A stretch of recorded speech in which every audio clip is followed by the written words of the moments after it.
Una emisión pensada en ti y en mí, buscando que tú y yo seamos personas únicas, personas preciosas, pero personas que cada día nos superemos un poco más. Y es que creo que algo que ha perdido la esencia del ser humano es que el ser humano de repente se ha ido desobligando de ser único. Hemos entrado en la parte de la masa y todos queremos ser iguales y todos seguimos los estereotipos y estas cosas. Y sí, bueno, de la moda lo que te acomoda dicen, pero creo que más allá de la moda y más allá de los movimientos del momento, es importante que recordemos que somos seres especiales, que no hay ningún otro ser como tú. Y por eso vale la pena que tú cada día seas la mejor versión de tú mismo. Y eso es amarse a uno mismo. Amarse a uno mismo quiere decir que yo procuro mi bienestar y yo procuro mi superación. Así que, mis queridos amigos, preparémonos. Estamos hablando de cómo salir de esas conductas que nos controlan. En la primera emisión, al respecto de esto, vimos que pues nos damos cuenta que algunas conductas nos controlan cuando incumplimos promesas, cuando volvemos a recaer, cuando perdemos oportunidades. ¿Por qué? Bueno, porque es como un semáforo, es como una luz roja que nos está diciendo para, porque hay una conducta que te está controlando. No eres tú. No puedes ser tú mismo siempre, sino que esta conducta te está dañando. Entonces, a raíz de eso, pues empezamos a ver un procedimiento. En la descripción de este video vas a ver los links que tienen que ver con estas 3 emisiones anteriores por si te quieres poner al día. Y vimos el paso 1, que el paso 1 era ser honesto con nosotros mismos, es decir, reconocer abiertamente cuál es la conducta que nos está controlando, decirnos la verdad, no es decir, no, pues cuando yo pueda, no, cuando yo quiera lo voy a dejar de hacer. Realmente hay mucha gente que dice, no, nada me controla a mí, ¿no? No es que yo, como dicen, no soy gordo, es que estoy más sentado. No es que no es que yo sea enojón, o no es que yo sea mal hablado, o no es que yo sea fumador, no, sino que es de momento, es cuando estoy nervioso y realmente debemos darnos cuenta que no es así. Debemos empezar por aprender a decirnos la verdad. Ser honestos con nosotros mismos vale la pena y es el primer paso para salir de una conducta que nos controla. ¿Cuál es el segundo paso? El segundo paso tiene que ver con identificar. ¿Identificar qué? Identificar qué situación, qué daño, qué persona me hizo qué cosa para que yo llegara a tomar una conducta destructiva. Si yo no encuentro quién me dañó o cómo me dañó, yo no puedo salir del daño. En derecho les comentaba que se dice que la mejor manera de deshacer algo es deshacerlo como se hizo. Es decir, dicen los abogados o en las primeras clases de derecho te dicen, si quieres deshacer un matrimonio sin mayores daños, entonces hazlo por las buenas, ¿no? Siempre un buen arreglo es mejor que un mal pleito. Y bueno, esto es importante que lo tengamos en cuenta, porque a veces ignoramos esto y entonces queremos sepultar el pasado y está bien dejar el pasado atrás, pero sí es importante para nuestra sanidad que nosotros podamos identificar qué persona y qué daño me hizo y qué me llevó a estar en este tipo de conducta. Y decíamos que nosotros somos responsables de limpiar nuestro propio templo. Hoy estamos viendo el tercer paso. Y este tercer paso tiene que ver ya entonces con algo muy importante para nosotros como seres humanos y es el hecho de aprender a perdonar. Entonces el tercer paso es perdona a otros y a ti mismo.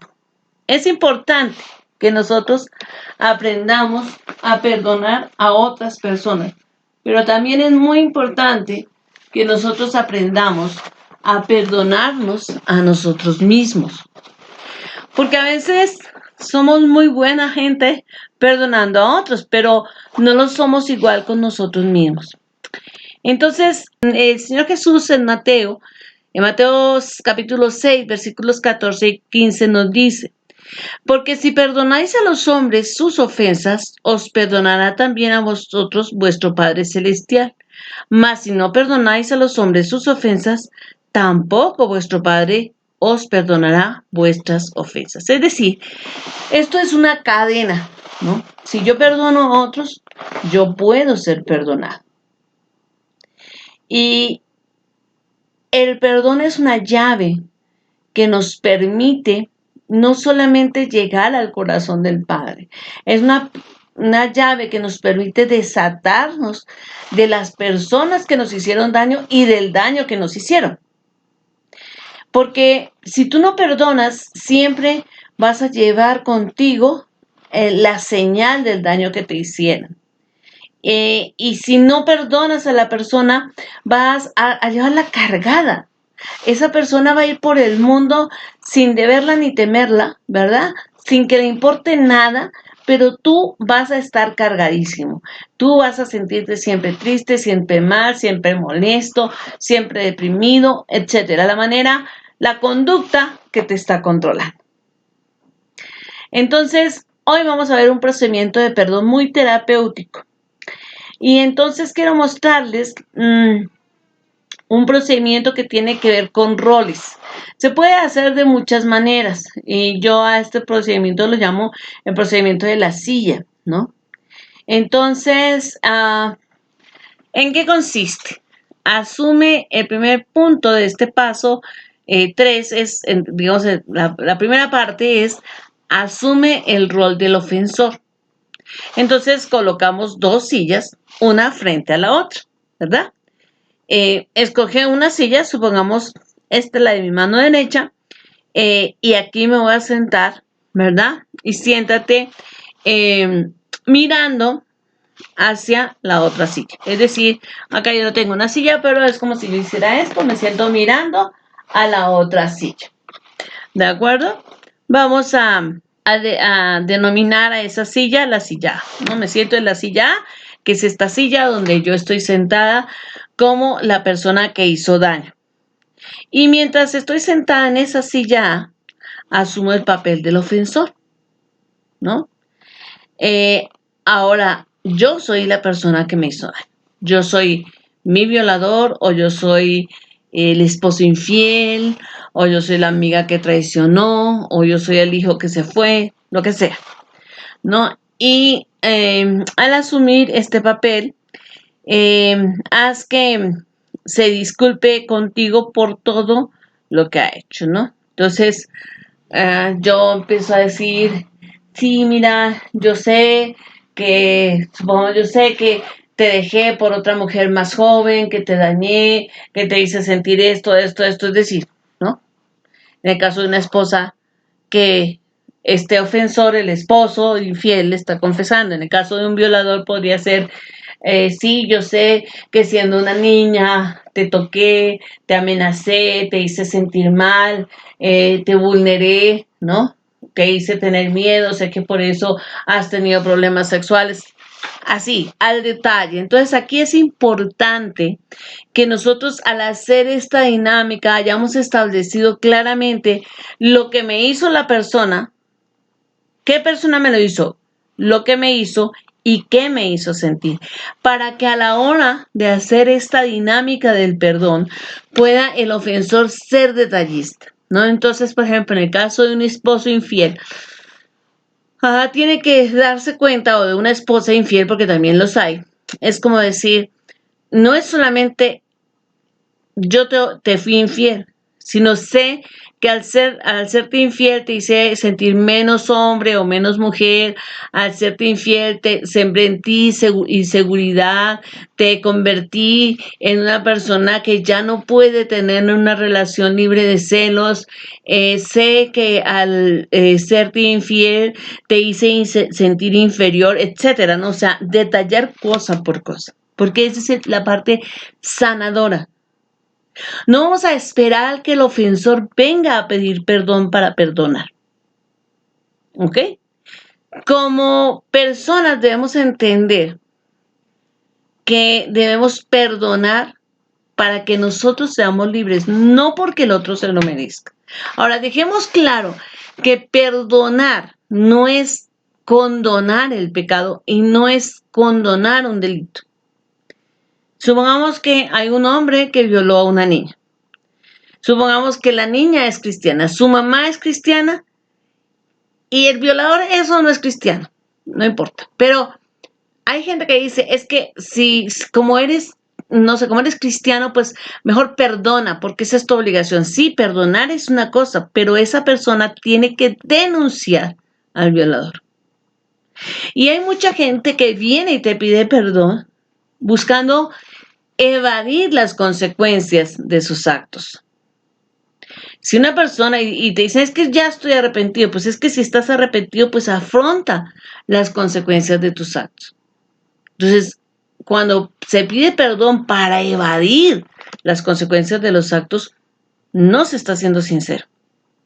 No hay un verdadero arrepentimiento. Dejemos eso muy claro. Entonces, en este proceso de perdón, nosotros lo que hacemos es perdonar para que nosotros seamos libres. No estamos restaurando una relación. Para que una relación sea restaurada, se requiere no solamente perdonar, se requiere que el ofensor realmente esté arrepentido y pida perdón. Pero esté arrepentido es incluyendo pagar las consecuencias de sus actos. Entonces, yo he tenido que lidiar con muchísimos casos de infidelidad de hombres y mujeres a los que he aconsejado a esas familias. Y uno se da cuenta de cada caso simpático. Y uno puede decir, este la va a volver a hacer y este no la va a volver a hacer. Y le voy a decir por qué.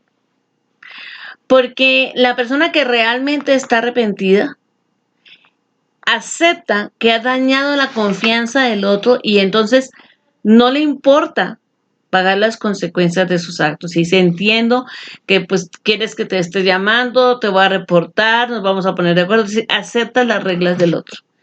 El infiel que no está arrepentido empieza, es que no es posible, yo ya estoy arrepentido, me hace sentir mal, no me hace espacio, me siento encerrado, me siento encerrada. Y entonces uno dice, esta la voy a volver a hacer. Porque no tiene arrepentimiento, porque no quiere pagar consecuencias. ¿Ok? Arrepentido es el que no se esconde de las consecuencias. Pide perdón para restaurar y entiende que sus acciones tienen consecuencias y no las evade. Pero bueno, regresemos al proceso del perdón. Entonces, estamos en la dinámica de las dos sillas. Hay una silla A, que es del ofensor, y una silla B, que es del ofendido. Entonces, yo me siento en la silla A como si fuera el ofensor y me digo a mí misma, Yolanda, sé que te ofendí, te traté mal, te hice esto, y cuando te hice esto, te hice sentir A, B, C, D.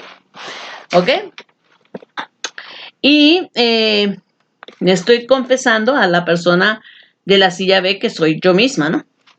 En el paso 2, vamos a responder asumiendo el rol del ofendido. Entonces es como si yo tuviera mi silla e hiciera esta operación y me sentara del otro lado viendo a mi ofensor y entonces comienzo a escuchar, como si estuviera escuchando a mi ofensor todo aquel perdón que me pidió y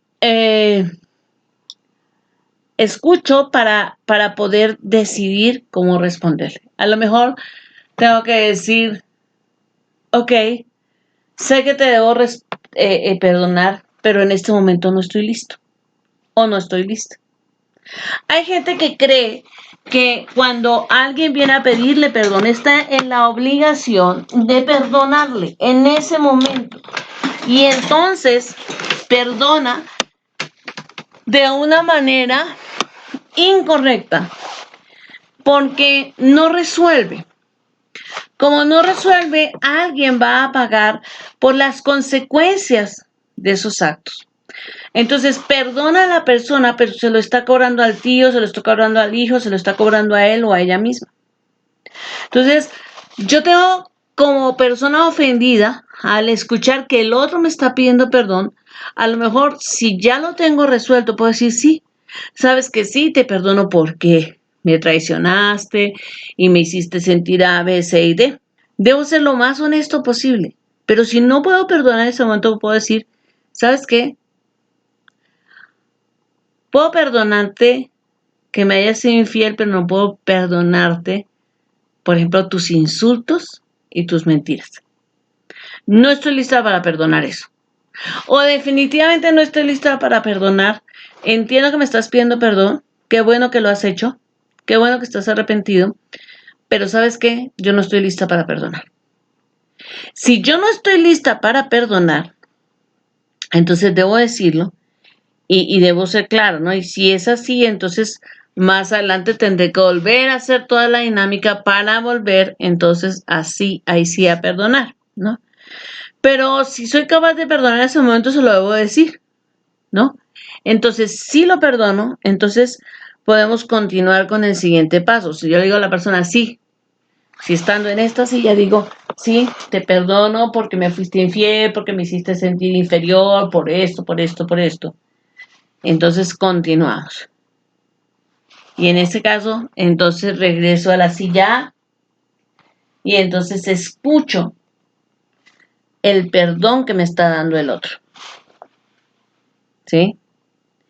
Eh, realmente es mejor tener dos sillas, no como lo estoy haciendo yo girando mis sillas, sino mejor tener dos sillas para que esto pueda pasar de una silla a otra, ¿no?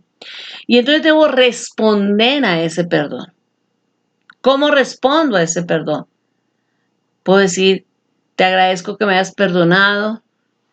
Sé que las cosas no van a ser lo mismo, pero asumo las consecuencias. O qué bueno que me perdonaste, hoy estamos a cuentas. Ojalá que en algún momento podamos restaurar una relación, ¿no? Una observación que no podemos pasar por alto es que es muy importante eliminar toda posible interrupción del teléfono, de la gente, del timbre de la puerta, de cualquier cosa. ¿Por qué? Porque esto es una dinámica que requiere, más allá de concentración, requiere un estado emocional tranquilo. Entonces, si yo estoy pues escuchando la puerta, si está sonando el celular, si está sonando esto, si tengo que resolver, si el niño llora, si me llaman a comer, etcétera, pues no voy a poder estar bien. Por eso es importante que nos tomemos ese tiempo para estar en esta dinámica. ¿Por qué hacemos este tipo de dinámicas? Bueno, porque realmente casi nunca vamos a poder tener la opción de que nuestro ofensor esté de acuerdo en venir a pedir perdón de la manera que yo necesito escuchar ese perdón, esa pedida de perdón para que yo sea sana.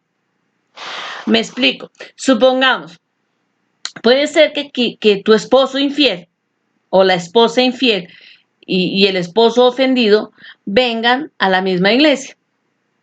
Y por esa razón sea más fácil decir, bueno, sentamos aquí a la esposa que le puso el cuerno al esposo y le pide perdón o viceversa, ¿no?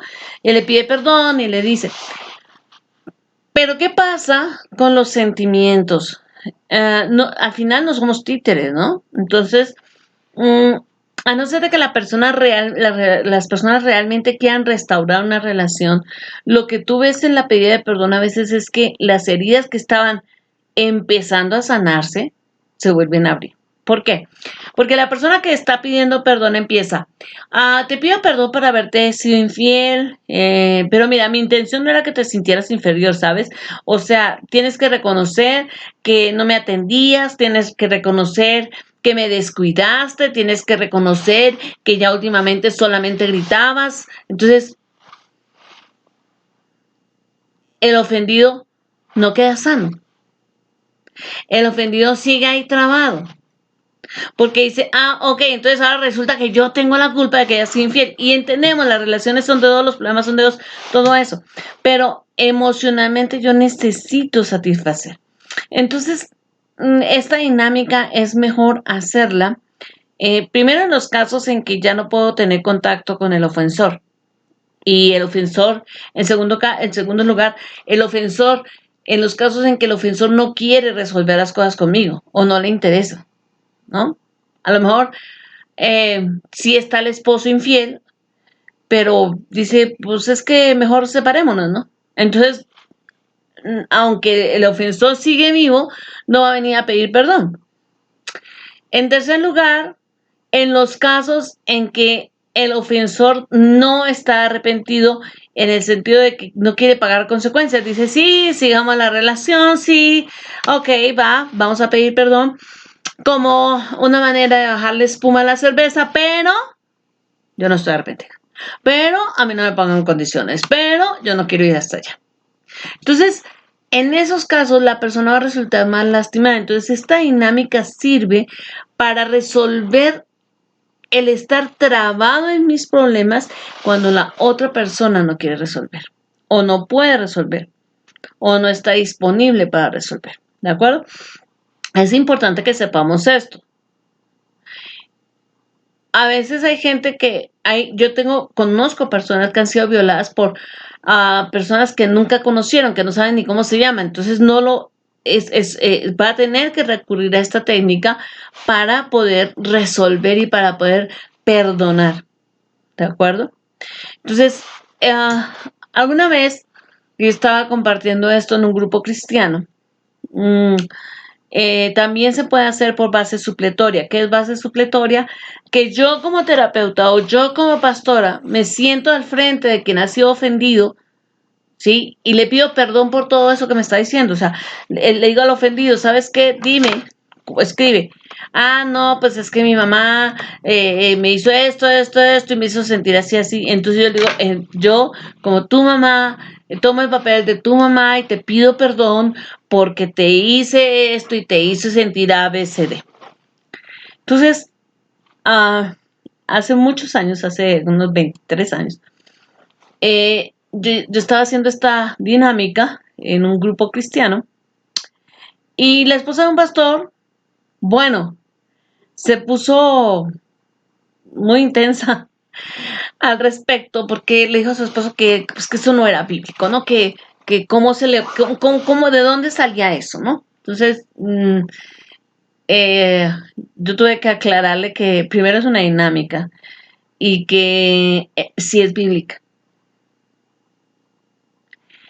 Si usted tiene la oportunidad, si no tiene un pastor o un consejero cristiano que le ayude a hacer la dinámica por base supletoria, va a tener que jugar con las dos sillas y hacer la dinámica de las dos sillas.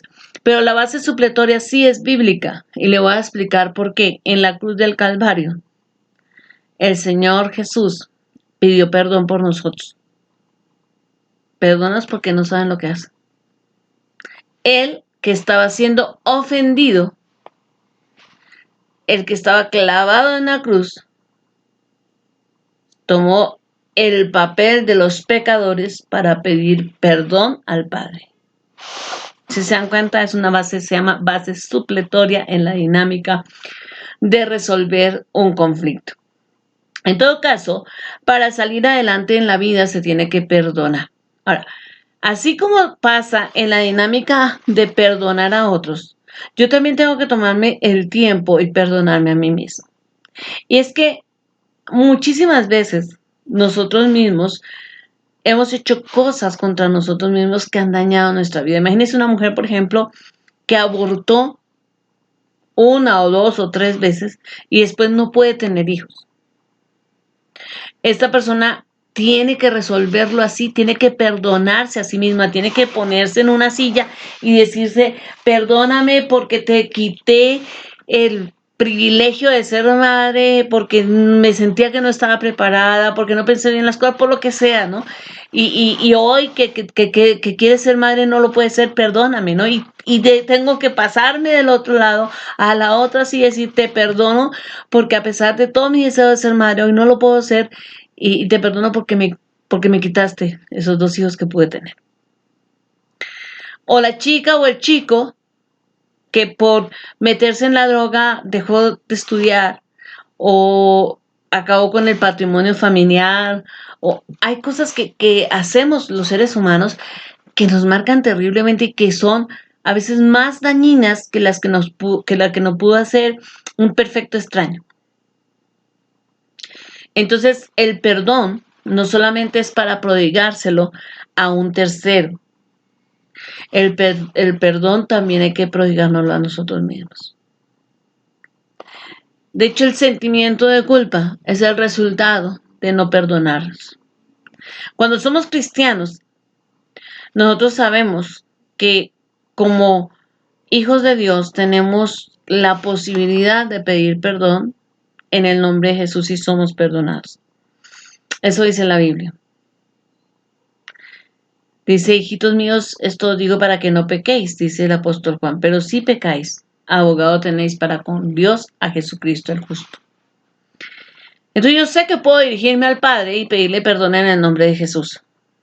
Y el Padre me perdona. Pero muchos cristianos todavía hoy arrastran sentimientos de culpa. Porque fueron perdonados por Dios, pero ellos no se perdonan a sí mismos. Y muchas conductas que nos controlan radican no en la falta de perdón hacia otros, sino en la falta de perdón hacia nosotros mismos. Y seguimos ahí clavados. Entonces, también se requiere que yo pueda decir, ¿sabes qué, Yolanda? Yo siento que tú hiciste esto y a partir de ese momento así vas a. ¿No? Imagínense una persona, por ejemplo, que estaba bebido, que produce un accidente y en ese accidente mueren personas. A lo mejor la libra, a lo mejor tiene el dinero o los recursos para poder, no sé, salir de la situación legal. A lo mejor no va a la cárcel. Pero con el correr de su vida, se vuelve una persona amargada, ya no prospera, etcétera. ¿Por qué? Porque la culpa te persigue. Puede ser que hayas evadido la cárcel, pero no a tu conciencia. Y entonces empiezas a ver una decadencia en esa persona, porque esa persona no se ha perdonado a sí misma.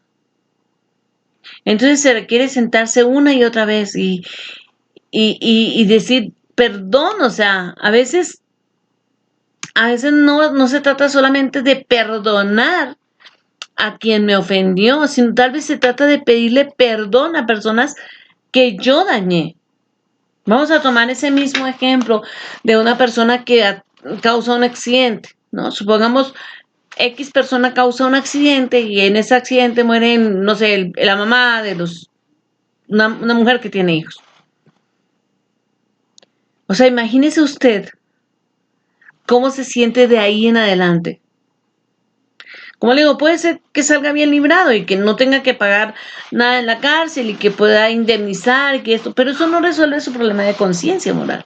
Entonces, ¿qué va a pasar? Que empezamos a ver que la persona se deteriora. Entonces le decimos hay que entrar en una terapia de perdón y entonces se trata de que tú vayas a pedir perdón. Pero bueno, ya no puedes contactar a la familia, no puedes hacer nada de eso. Entonces, ¿qué haces?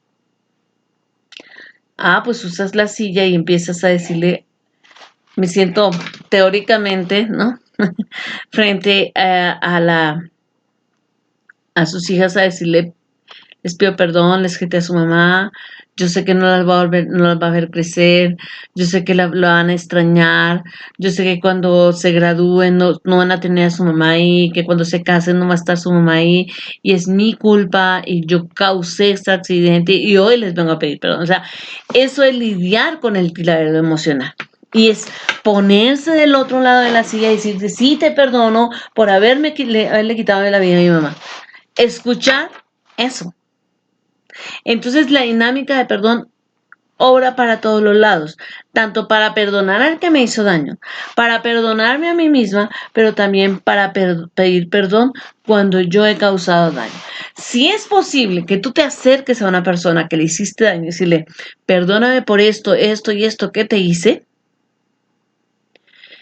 y si me quieres contar cómo te hice sentir cuando te hice este daño para realmente pedirte perdón, te felicito, hazlo y es una excelente dinámica para estar libre.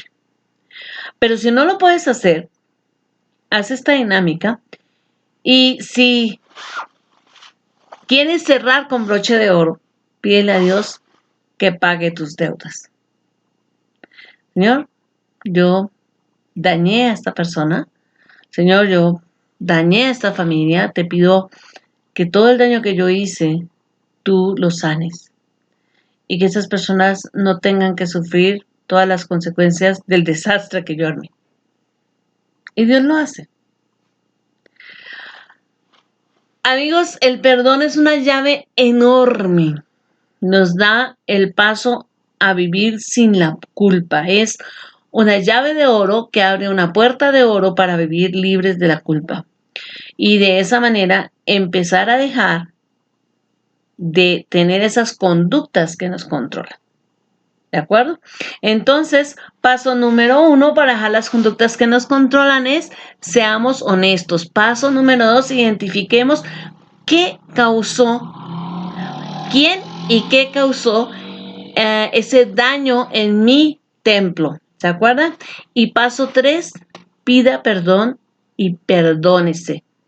Y perdone a otros. ¿De acuerdo?